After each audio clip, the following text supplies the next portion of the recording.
Nah, pada saat sore hari ini saya akan menyampaikan satu mukjizat Tuhan Yesus yang luar biasa yang jarang diajarkan di mimbar. Kalau mukjizat seperti 5 roti 2 ikan, dari sekolah minggu kita sudah dengar itu ya kisahnya ya. Apalagi menyembuhkan orang sakit di kolam Bethesda.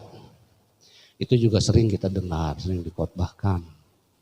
Apalagi membangkitkan orang mati, Lazarus sudah mati 4 hari, sudah membusuk. Dibangkitkan lagi, hidup lagi. Ya, Bapak Ibu semua sudah dengar yang saya sebutkan tadi? Pernah mendengar? Saya mau menyampaikan satu mukjizat Tuhan yang luar biasa dilakukan oleh Tuhan Yesus yang jarang dikhotbahkan. Ya, yaitu ketika dia menyelamatkan seorang perempuan dari hukuman rajam sampai mati. Karena dia dicurigai berzina. Kisah itu ada di Yohanes pasal 8 ayat 1 sampai dengan 11. Silakan Bapak Ibu buka Alkitabnya, buka HP-nya. Karena kita akan membaca satu perikop ini berganti-gantian. Saya akan membaca ayat pertama. Bapak Ibu menjawab langsung. Tanpa dikomando langsung menjawab ayat kedua. Saya ayat yang ketiga, demikian seterusnya sampai pada ayat terakhir ayat 11 kita baca bersama-sama. Perikop ini berjudul perempuan yang berzina. Sudah ketemu semua? Amin. Saya akan mengawali ayat yang pertama, ayat yang ganjil. Bapak Ibu langsung menjawab ayat yang genap, yang kedua. Lalu mereka pulang masing-masing ke rumahnya. Tetapi Yesus pergi ke Bukit Zaitun. Yuk.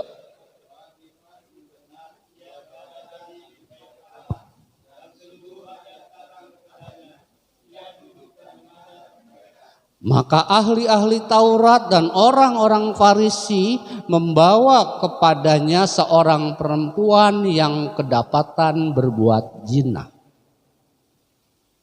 Yuk.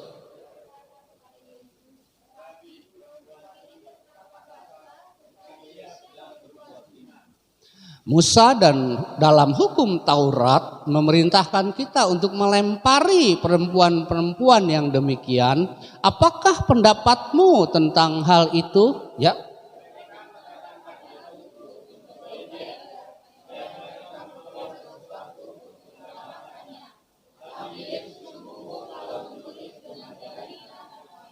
Dan ketika mereka terus-menerus bertanya kepadanya, ia pun bangkit berdiri lalu berkata kepada mereka, barang siapa di antara kamu tidak berdosa, hendaklah ia yang pertama melemparkan batu kepada perempuan itu. Tetapi setelah mereka mendengar perkataan itu, pergilah mereka seorang demi seorang, mulai dari yang tertua, akhirnya tinggallah Yesus seorang diri dengan perempuan itu yang tetap di tempatnya. Ya.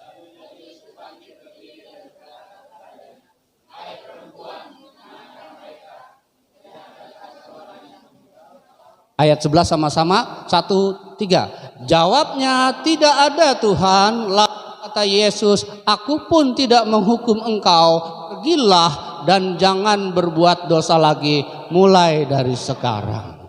Bapak Ibu Saudara yang dikasihi Tuhan, banyak orang-orang di dalam dunia ini suka mencari kesalahan orang lain.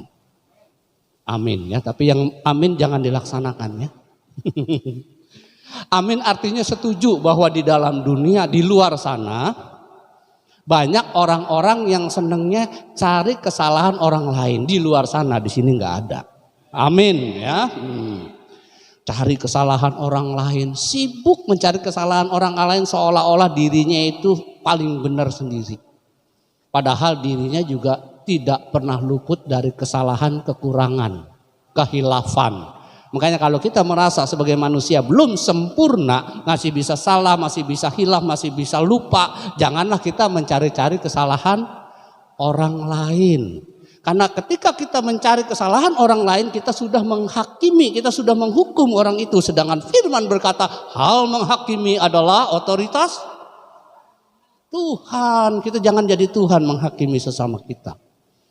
Kita pun kalau barang siapa menghakimi maka dirinya akan dihakimi. Kita menuding orang satu kali, kamu begini, kamu ingat 3 jari, 3 kali menuding kita. Ya, 3 kali lebih berat kita akan menanggung akibatnya. Ya, jadi janganlah menjadi pribadi yang suka mencari-cari kesalahan orang lain. Lebih baik sibuk mencari-cari introspeksi diri sendiri, itu lebih bagus, lebih benar di hadapan Tuhan. Ada pepatah mengatakan ungkapan, yang benar di penjara, yang salah tertawa. Yang salah tertawa terbahak-bahak tidak dihukum, tapi yang benar dihukum. Karena apa? Karena fitnah. Dia orang benar, tapi karena difitnah, dia benar tapi disalahkan. Bahkan dia benar dipenjara, bahkan dia benar dihukum mati. Itulah yang dialami oleh Yesus Tuhan kita. Dia orang benar tapi dia sampai disalahkan, sampai dihukum mati. Karena apa? Karena difitnah. Karena itu fitnah itu lebih kejam dari pembunuhan. Bapak Ibu setuju? Kenapa? Karena orang dihukum karena kesalahannya, karena dosanya itu adalah setimpal dengan dosanya. Tapi dengan fitnah, orang benar, orang yang tidak layak dihukum menjadi dihukum. Orang yang tidak layak dihukum mati menjadi mati. Itulah kejamnya fitnah. Bisa menghukum mati orang benar. Oleh karena itu, anak-anak Tuhan tidak boleh memfitnah orang lain. Amin. Ya. Itulah yang terjadi pada Yesus, Bapak Ibu Saudara. Banyak orang-orang pada waktu zaman Yesus melayani Tuhan di bumi ini tidak lama, cuma 3,5 tahun. Tapi selama itu banyak orang-orang yang berusaha memfitnah Yesus, mencari-cari kesalahannya agar dia dipersalahkan, bahkan dia akhirnya berhasil dihukum mati. Itu semua adalah karena orang-orang sibuk mencari kesalahannya. Ternyata jadi orang benar di tengah-tengah dunia yang jahat ini banyak musuhnya, Bapak Ibu. Ya, banyak musuhnya. Tapi kita tidak boleh, walaupun banyak musuhnya, walaupun banyak tantangan, tapi tetap kita harus berdiri di dalam kebenaran. Amin. Yohanes pasal 8 ayat yang kedua, ya, kita akan baca. Saya akan bacakan lagi ulang dari ayat yang kedua. Pagi-pagi benar, Yesus berada di bait Allah. Dan seluruh rakyat datang kepadanya, ia duduk dan mengajar mereka. Menurut pikiran Bapak Ibu, kalau pagi-pagi benar itu jam berapa? Subuh, oke. Ya. Subuh jam 4 itu udah pagi-pagi benar. Kalau jam 2 itu dini hari, belum pagi-pagi benar. Ya. Apa bedanya dengan zaman Yesus? Kalau Yesus berdoa pagi-pagi benar jam 5 sampai jam 6, ya. Yang hadir berapa orang? Coba baca lagi. Pagi-pagi benar ia berada di bait Allah dan seluruh rakyat datang hadir kalau Yesus memimpin doa pagi. Dan jemaat yang 1000 jemaat pun saya dengar-dengar katanya kalau doa pagi paling 30 yang hadir dari 1000 jemaat. Tapi kalau Yesus pembicara dalam doa pagi itu seluruh rakyat. Bayangkan kalau seluruh rakyat berarti bukan cuma orang percaya, orang yang belum percaya pun datang ikut mendengarkan Tuhan Yesus mengajar firman. Kenapa? Dengan harapan yang sakit disembuhkan, yang buta melihat, yang tuli mendengar itu sudah tidak disangsikan lagi. Maka seluruh rakyat kemanapun Yesus mengajar firman, seluruh rakyat akan hadir. Itu luar biasanya Tuhan Yesus Kristus Tuhan kita. Ya. Nah, apa yang diajarkan Tuhan Yesus? Yang seperti kita baca Alkitab. Yesus belajar tentang mengasihi. Kasihilah sesamamu manusia seperti dirimu sendiri. Ya. Yesus mengajar tentang mengampuni. Ampunilah maka engkau akan diampuni. Kalau engkau tidak mengampuni maka Bapa di surga tidak akan mengampunimu. Kira-kira Yesus mengajarnya seperti itu. Dia juga mengajar tentang berilah maka engkau akan berilah dengan sukacita, berilah dengan segala kerelaan hatimu. Itu akan menjadi berkat. Ya, barang siapa menjadi berkat maka dia akan diberkati. Kira-kira Yesus mengajar itu. Dan Yesus juga mengajarkan tentang keselamatan. Keselamatan hanya ada di dalam Tuhan Yesus. Hanya dengan berjalan di dalam iman, percaya kepada Tuhan Yesus, itulah yang akan membawa kita kepada keselamatan, hidup kekal bersama-sama Tuhan Yesus di surga. Tidak ada jalan yang lain. Apalagi yang diajar Yesus tentang berbuat baik. Kita harus mengisi perjalanan iman kita dengan berbuat baik. Iman tanpa perbuatan yang baik, pada hakikat iman itu adalah mati. Iman tanpa berbuat baik adalah iman yang mati. Iman yang mati tidak akan selamat. Yang selamat adalah iman yang hidup. Iman yang hidup itu iman yang bagaimana? Tanda-tanda orang hidup. Iman yang hidup adalah dia akan tumbuh. Kalau iman saudara stagnan segitu terus, ya, sekolah minggu terus levelnya gitu ya, nggak tumbuh. Itu ciri-ciri iman yang tidak hidup, tidak tumbuh. Jadi ciri pertama iman yang hidup ada dia harus bertumbuh. Ciri kedua setelah bertumbuh dia berbuah. Nah itulah yang membawa kita keselamatan. Nah bagaimana supaya iman itu bertumbuh dan berbuah? Iman itu harus diberi makan. Apa makanan untuk roh kita? Firman. Oleh karena itulah kita perlu bersekutu seperti ini, dengarkan firman. Karena itulah makanan untuk roh kita, supaya roh kita sehat. Roh hati kita sehat. Roh hati kita bertumbuh, roh hati kita berbuah. Itulah yang bisa selamat. Ya. Kita perlu membaca firman ini tiap-tiap hari, ya. Jangan sampai roh kita puasa atau kelaparan karena nggak pernah baca Alkitab. Amin. Ya. Nah, ketika Yesus terakhir dia mengajar tentang keadilan. Allah itu adalah Allah yang adil, Bapak Ibu. Kenapa saya katakan adil? Ya, orang kalau adil itu kalau salah dihukum enggak? Harus dihukum. Makanya firman Tuhan ada yang berkata, Allah itu menghajar anaknya. Artinya menghukum anaknya yang berbuat salah. Pak Pontas kalau olah bolos melulu sekolahnya dihukum enggak? Apa didiemin aja? Hajar, jewer kalau perlu ya Pak ya. Biar kapok gitu ya. Makanya harus jadi anak baik olah ya. Ya kamu kalau enggak baik dihajar sama papa. Karena firman bilang begitu. Mengasihi itu harus menghajar anaknya yang berbuat salah. Nggak mungkin anak saya merokok saya diem aja. Pasti saya sikat ya. Tapi nyikatnya dengan kasih ya. Nah ketika Yesus itu terakhir sedang mengajar tentang keadilan, tiba-tiba banyak orang datang mencari keadilan. Dia bawa seorang perempuan yang berzina.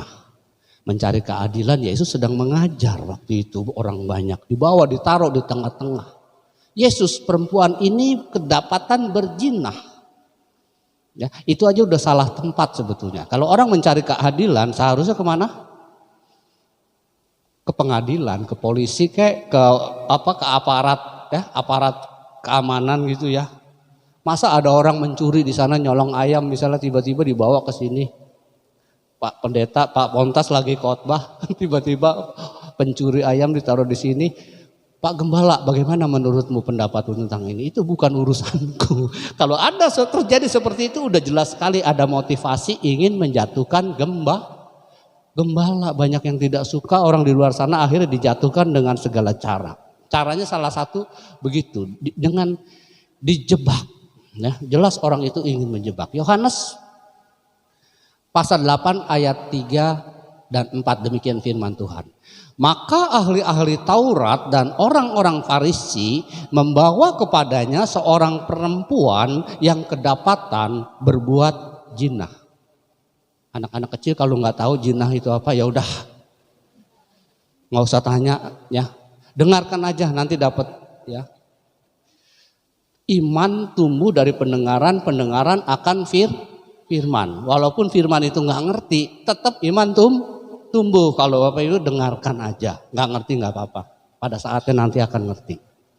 Nggak usah tanya, Mama, jinah itu apa? Tadi Pak Pendeta bilang, nggak usah tanya gitu ya.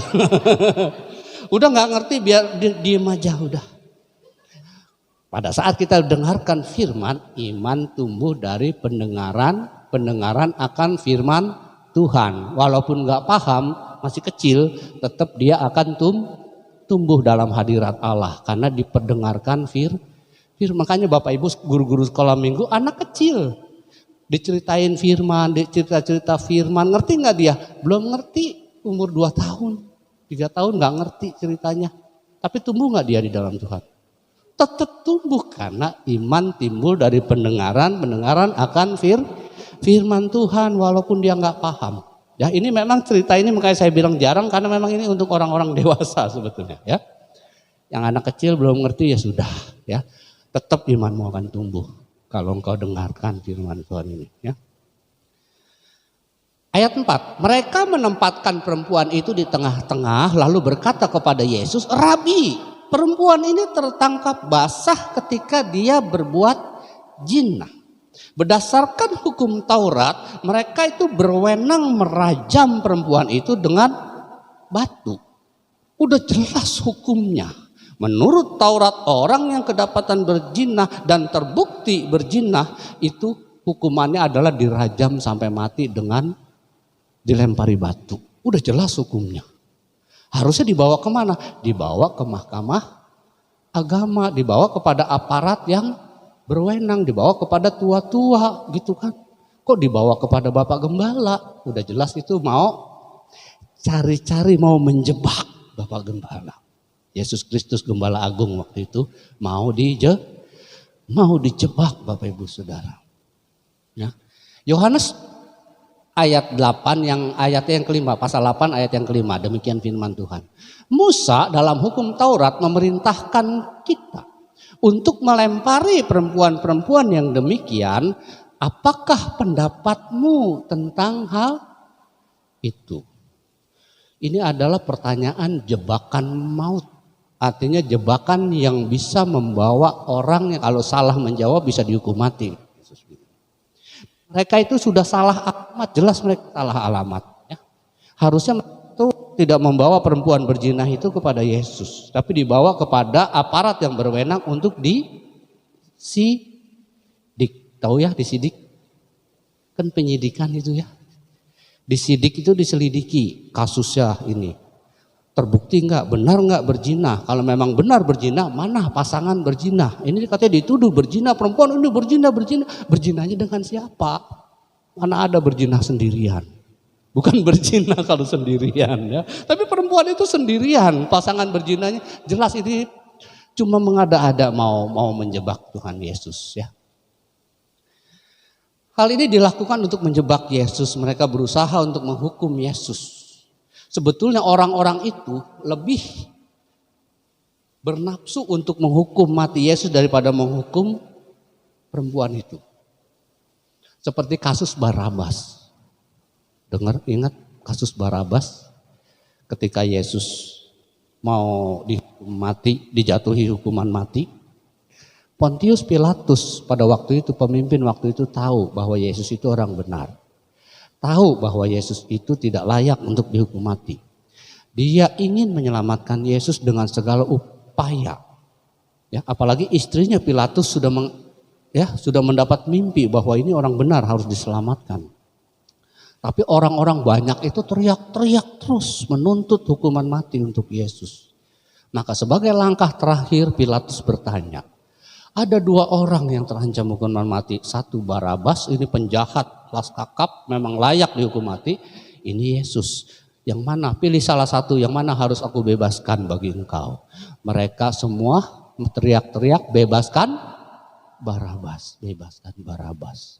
Lalu Pilatus menjawab, lalu apa yang harus aku berbuat kepada Yesus yang disebut Kristus ini? Mereka teriak lebih keras lagi, salibkan dia, salibkan dia. Orang benar akhirnya mati tersalib. Dan Yesus tidak menjawab, tidak menyangkal, tidak melawan sama sekali. Kenapa? Dia memang sudah ditetapkan oleh Allah Bapa untuk turun ke dunia, menderita, mati di kayu salib, darahnya dicurahkan untuk menebus dosa-dosa semua orang yang percaya kepadanya. Termasuk menebus dosa-dosa saudara-saudara dan saya. Oleh karena itu Yesus tidak menolak, tidak membantah hukuman itu. Bahkan dia hanya diam saja. Ya, karena memang sudah seharusnya seperti itu ya, yang sudah digariskan oleh Bapa, dan dia taat. Taat di kayu salib. Ya. Pertanyaan jebakan mautnya begini ya. Karena apapun yang Yesus jawab, dia akan disalahkan. Kan pertanyaan, apakah pendapatmu tentang hal perempuan ini? Ya kan? Kalau Yesus menjawab, ya, kalau Tuhan Yesus menjawab orang ini perempuan ini harus dibebaskan, maka dia melanggar hukum Taurat. Karena Taurat jelas sekali berkata perempuan berzina harus dihukum mati dengan cara dirajam. Kalau Yesus menjawab perempuan ini dibebaskan, Yesus yang dihukum mati karena melanggar Taurat mereka. Tapi kalau Yesus menjawab perempuan ini harus dihukum, Yesus dituding mukanya. Barusan kamu guru mengajarkan tentang kasih, pengampunan, tidak ada dosa yang tidak diampuni kecuali menghujat Roh Kudus. Amin. Yesus mengajarkan begitu. Kenapa guru tidak mengampuni perempuan ini? Tidak sesuai dengan ajaran guru tadi. Kan begitu. Jadi apapun yang dijawab, dibilang perempuan dibebaskan, dia terancam hukuman mati, dijawab perempuan ini dihukum, melanggar hukum kasih yang diajarkannya sendiri. Jadi semua sah. Apapun jawaban Yesus salah. Seperti makan buah si malakama. Kalau kita makan ibu kita mati, kita tidak makan bapak kita yang mati. Dimakan apa enggak? Bingung bagaimana Bapak Ibu kalau kita di dalam perjalanan iman kita berhadapan seperti ini. Bagaimana, apa yang harus kita lakukan? Mari kita belajar terus kepada Tuhan Yesus. Apa yang Tuhan Yesus lakukan pada saat itu? Yang Tuhan Yesus lakukan pada saat itu adalah dia diam. Tidak menjawab apapun. Karena apapun jawaban yang keluar dari mulutnya itu sudah ditunggu-tunggu. Apapun jawabannya dia sudah divonis, siap-siap itu vonis. Apapun jawabannya. Maka Yesus diam. Bapak Ibu Saudara yang dikasihi Tuhan, ketika kita menghadapi persoalan yang sangat pelik, yang sangat luar biasa sulitnya, kita seakan tidak bisa berbuat apa-apa lagi. Yang paling tepat yang kita lakukan adalah diam, tenang. Silent is golden. Itu emas. Tapi kita harus belajar lagi kelanjutannya dari Tuhan Yesus ya. Bukannya terus diam, terus ngantuk, terus tidur. Bukan. Apa yang Yesus lakukan? Dia diam, lalu dia jongkok. Dia nulis di tanah. Waktu itu belum ada lantai keramik gini, jongkok nulis di tanah. Ya, kita baca ayatnya ya. Yohanes pasal 8 ya, ayat 6. Demikian firman Tuhan sampai ayat 6 ya. Mereka mengatakan hal itu untuk mencobai dia. Jadi mereka itu berteriak-teriak supaya Yesus segera menjawab apa yang mereka pertanyakan untuk mencobai dia. Supaya mereka beroleh sesuatu untuk menyalahkannya. Tapi Yesus membungkuk lalu menulis dengan jarinya di tanah. Itu yang Yesus lakukan. Ya, nanti akan kita pelajari ya, kenapa Yesus membungkuk dan menulis di tanah. Berarti ada sesuatu yang dilakukan Yesus, bukannya diam terus ngantuk terus tidur, bukan ya. Apa yang dilakukan nanti ya, pada bagian terakhir akan terjawab ya. Orang-orang semakin berteriak-teriak ya, mendesak ya, tapi Yesus seolah-olah tidak mendengarkan mereka. Dia terus saja menulis ya, dicuekin orang-orang gitu. Dia tetap diam dan dia tetap menulis ya. Mereka semakin keras berteriak dan kemudian Yesus berdiri. Karena mereka terus-menerus berteriak, Yesus tetap cukup menulis di tanah lalu dia berdiri. Dia pandangi semua orang satu persatu. Barang siapa di antara kamu yang tidak pernah berbuat dosa, Silakan lemparkan batu yang pertama kepada perempuan itu. Ya, mereka kaget. Ya, mereka sangat kaget. Ketika Yesus menyinggung soal dosa, mereka kaget. Mereka sudah mulai terkejut, ya. Dan ketika mereka sedang kaget dan terkejut setelah mengatakan barang siapa di antara kalian tidak berdosa, silakan lempar batu yang pertama kepada perempuan itu. Yesus itu di dekat perempuan itu kembali jongkok dan menulis yang kedua kali. Jadi 2 kali Yesus nulis di tanah. Ya, menulis lagi, ya. Yohanes 8 ayat yang ke-7 ya. Tadi sampai 6, ini yang ke-7. Dan ketika mereka terus-menerus bertanya kepadanya dan Yesus cuek nggak jawabnya, ia pun bangkit berdiri lalu berkata kepadanya, barang siapa di antaramu tidak berdosa, hendaklah ia yang pertama melempar batu kepada perempuan itu. Setelah itu Yesus kembali jongkok dan menulis ayat yang ke-8 ya. Bapak Ibu boleh menyimak, barangkali saya salah baca ayatnya ya. Ayat yang ke-8, demikian firman Tuhan. Lalu ia membungkuk pula, oh ada di sini ya. Pantes kok pada nggak baca, rupanya ada di sini. Puji Tuhan, wah multimedianya kecil tapi multimedianya luar biasa ya. Beri kemuliaan bagi Allah. Saya kira saya heran kok nggak ada yang nyimak baca Alkitab gitu ya. Sampai silakan baca di Alkitab masing-masing. Taunya di sini ada, di sana ada. Wah, ini gereja modern ini, kecil tapi modern. Saya kira kecil tuh nggak ada gini-ginian gitu.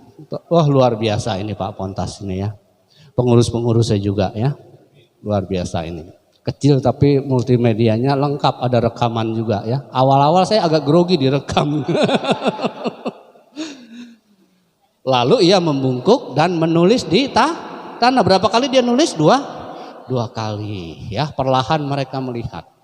Kok Yesus ditanya didesak-desak, dia tenang aja nggak mau jawab, tapi nulis di tanah. Intip diintip di tanah ya, apa yang ditulis yang pada penulisan yang kedua. Begitu lihat yang ditulis, wah langsung mereka yang mukanya tadinya garang berubah menjadi pucat pasi dan gemetar. Tadinya mukanya penuh hawa nafsu ingin menghukum Yesus, sekarang berubah dia menjadi seperti seorang terhukum. Begitu lihat cepat-cepat undur, kabur. Ya. Ahli Taurat lihat, wah kaget langsung pucat pasi, langsung mundur kabur. Ya. Imam besar lihat, wah begitu lihat pokoknya kabur sampai tidak ada. Alkitab katakan sampai tidak ada seorang pun di situ, semuanya kabur semua. Yang tadinya bernafsu ingin menghukum Yesus, sekarang mereka kabur seperti mereka seolah-olah yang terhukum ya. Perlahan mereka melihat yang ditulis Yesus, ketika mereka gemetar melihat tulisan Yesus. Perlahan tapi pasti mereka seorang demi seorang pergi meninggalkan Yesus dan perempuan itu tinggal berdua saja. Ayat yang ke-9 Bapak Ibu, demikian firman Tuhan.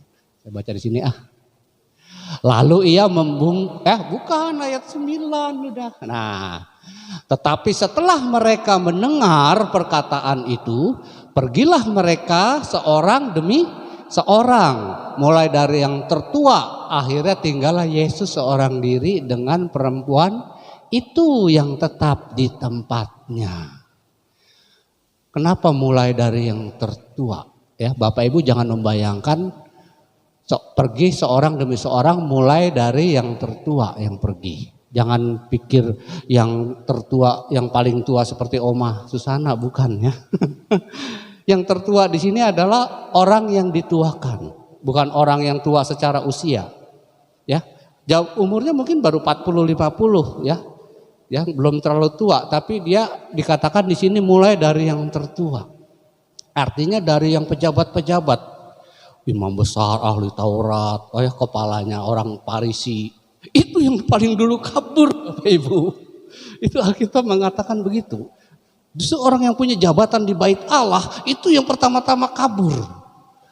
Tetapi mereka mendengar perkataan itu, pergilah mereka seorang demi seorang. Ketika Yesus menegaskan lagi, barang siapa di antara kamu tidak berdosa, silakan lempar.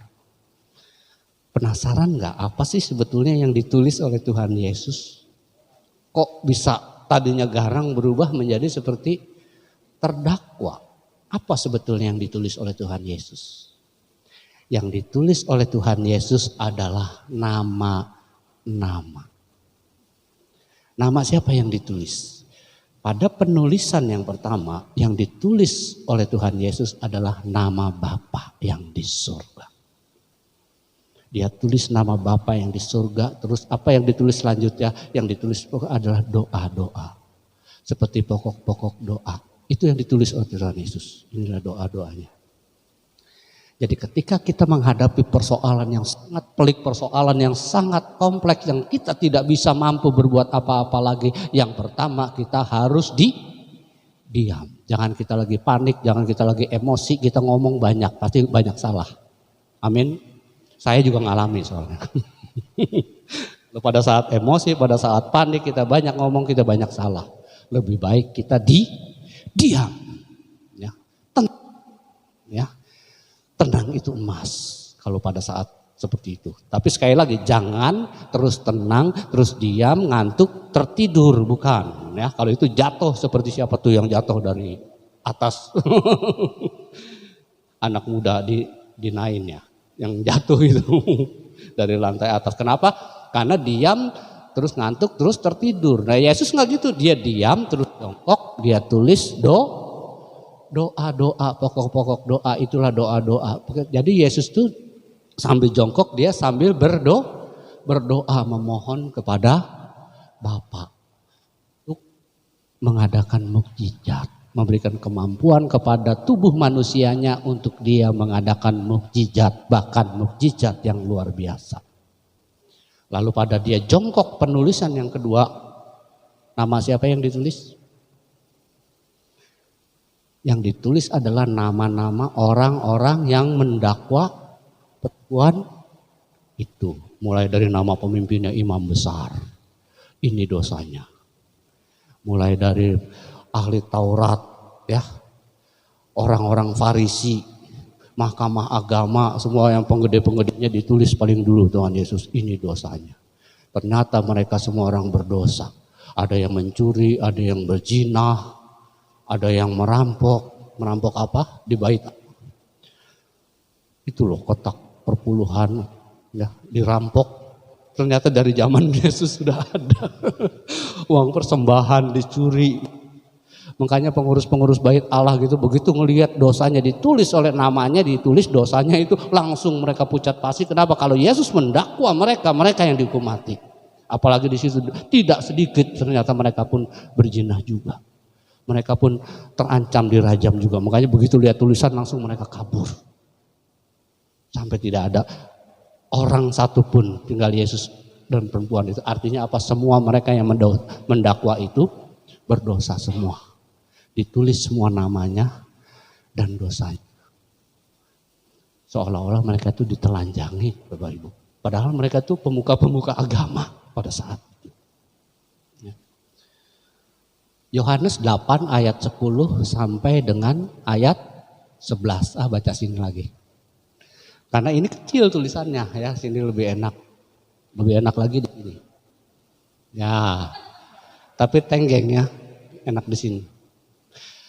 Baca sama-sama yuk. 1, 2, 3. Lalu Yesus bangkit berdiri dan berkata kepadanya, "Hai perempuan, di manakah mereka? Tidak adakah seorang yang menghukum engkau?" 11. Jawabnya, "Tidak ada Tuhan." Lalu kata Yesus, "Aku pun tidak ada yang menghukum kau. Pergilah dan jangan berbuat dosa lagi mulai dari sekarang." Beri kemuliaan bagi nama Tuhan. Apa yang terjadi pada saat itu adalah mukjizat yang luar biasa. Yesus dalam kemanusiaannya dia bisa menulis nama-nama orang banyak yang dia tidak kenal sebetulnya. Tapi dia tahu namanya satu persatu, tahu jabatannya dan tahu dosanya. Ditulis di tanah. Ketika mereka melihat, mereka terancam hukuman. Mereka yang bisa dirajam. Makanya sebelum mereka didakwa oleh Yesus, dibalikin ke mereka, mereka cepat-cepat kabur. Sampai nggak ada orang. Ya, sampai nggak ada orang satu. Tinggal Yesus berdua sama perempuan. Artinya apa? Semua orang yang teriak-teriak tadi bernafsu ingin menyalahkan Yesus, semua mereka orang berdosa semua. Nah pertanyaannya, Kenapa Yesus bertanya? Ya, kenapa Yesus bertanya? Tidak adakah seorang yang menghukum engkau? Yesus bertanya kepada perempuan itu, tidak adakah orang yang menghukum engkau? Jelas-jelas orang itu semua sudah pergi, tidak ada yang menghukum.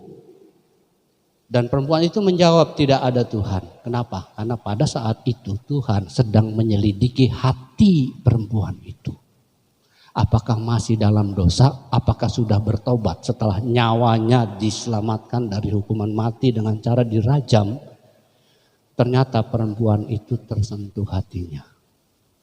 Dan dia mau berubah, dia mau bertobat, dan dia percaya bahwa Yesus yang menyelamatkan adalah Allah yang luar biasa. Allah yang mengadakan mukjizat yang luar biasa. Yesus bertanya seperti itu ingin menyelidiki. Apakah perempuan ini ngerti enggak, paham enggak? Bahwa itu adalah pertanda bahwa Yesus walaupun dia adalah anak manusia, dia adalah anak manusia yang luar biasa. Mengadakan mukjizat yang luar biasa. Tahu semua nama-nama orang, seolah-olah dia maha tahu. Padahal Yesus dalam kemuliaannya dia tidak maha tahu karena dia manusia biasa. Bagaimana dia bisa tahu? Karena ada roh Allah Bapa di dalam dia. Aku dan Bapakku pada hakikatnya adalah satu, aku di dalam dia, dia di dalam aku. Ada roh Allah Bapa yang di dalam dia, itulah yang membuat Yesus menjadi maha tahu, maha kuasa. Dan melakukan banyak mukjizat-mukjizat yang luar biasa. Dan yang saya ceritakan pada sore hari ini adalah mukjizat Yesus yang luar biasa yang telah menyelamatkan perempuan itu. Dan hati perempuan itu tersentuh. Imannya senantiasa dari orang berdosa, dari orang berzina, dipulihkan oleh Tuhan Yesus. Dengan mukjizat yang luar biasa dia percaya kepada Tuhan Yesus.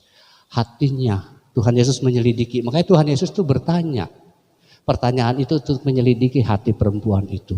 Dan Yesus berkesimpulan bahwa perempuan itu mengerti, mengimani bahwa Yesus adalah Tuhan Allah yang melakukan mukjizat yang luar biasa untuk menyelamatkan dia. Maka Tuhan Yesus pun mengampuni perempuan itu. Pergilah, artinya bertobatlah dan jangan berbuat dosa lagi. Artinya dia harus bertobat sungguh-sungguh. Itulah pengampunan yang luar biasa dari Tuhan Yesus. Yang telah menolong dengan sebuah mukjizat yang luar biasa. Pada saat ini bagian kita adalah mari kita menyelidiki hati kita masing-masing. Karena Tuhan Yesus sedang menyelidiki hati kita. Sedang menyelidiki iman kita. Apakah kita masih tetap memiliki iman percaya yang sungguh-sungguh kepadanya. Mari kita bangkit berdiri, saya undang pemain musik, song leader, singer, kita nyanyi sama-sama. Selidiki aku ya Tuhan. Lihat hatiku ya Tuhan. Biarlah Tuhan pada saat ini menyelidiki hati kita masing-masing. Apakah hati kita masih tetap tertuju, terarah? Apakah iman kita masih tetap kuat kepada Tuhan Yesus? Apakah iman kita masih tetap bertumbuh dan berbuah lebat untuk kemuliaannya? Mari kita selidiki semuanya itu. Agar mukjizat Tuhan terjadi di dalam kehidupan kita. Haleluya, haleluya, ya Allah takra lama kata salam, haleluya, haleluya, haleluya, haleluya, haleluya, haleluya. Selidiki aku ya, lihat hatiku, haleluya, haleluya.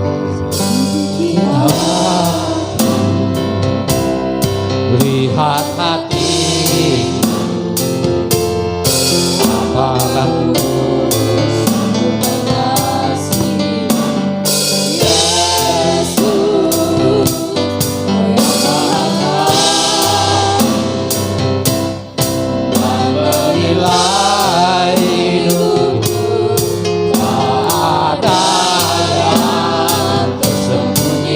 kata-kata selidiki aku ya Tuhan, selidiki aku, lihat hati, apakah ku sungguh berkasih Yesus, Kau yang Maha Tahu dan menilai hidupku.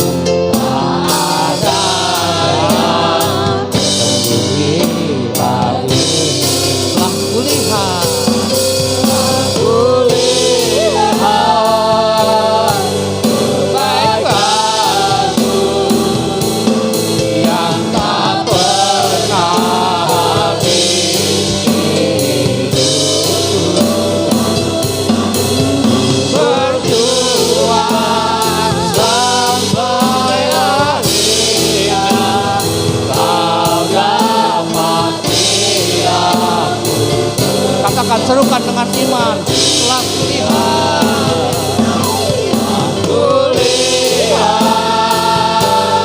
kebaikan-Mu yang tak pernah habis.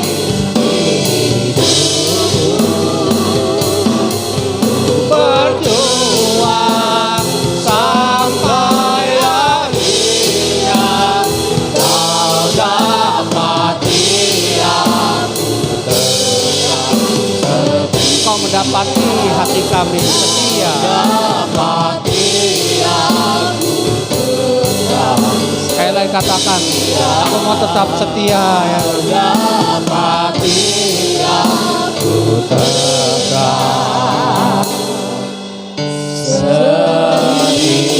Beri kemuliaan bagi nama Tuhan. Haleluya, haleluya, haleluya, haleluya. Haleluya, haleluya, haleluya.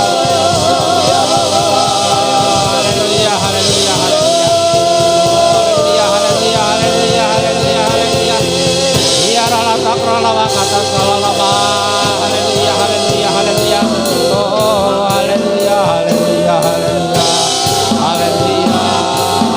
Haleluya. Kami sembah-Mu Tuhan. Kami puji-Mu Tuhan. Kami agungkan Engkau Tuhan. Haleluya. Ada buat mukjizat yang luar biasa yang sudah Tuhan beri. Terima kasih Tuhan. Kami percaya mukjizat Tuhan masih boleh terjadi. Mukjizat Tuhan boleh kami alami di dalam kehidupan kami. Haleluya, haleluya, haleluya, haleluya, haleluya. Ya rala takrala makata salalamu. Haleluya, haleluya, haleluya. Oh, haleluya, haleluya, haleluya, haleluya, haleluya.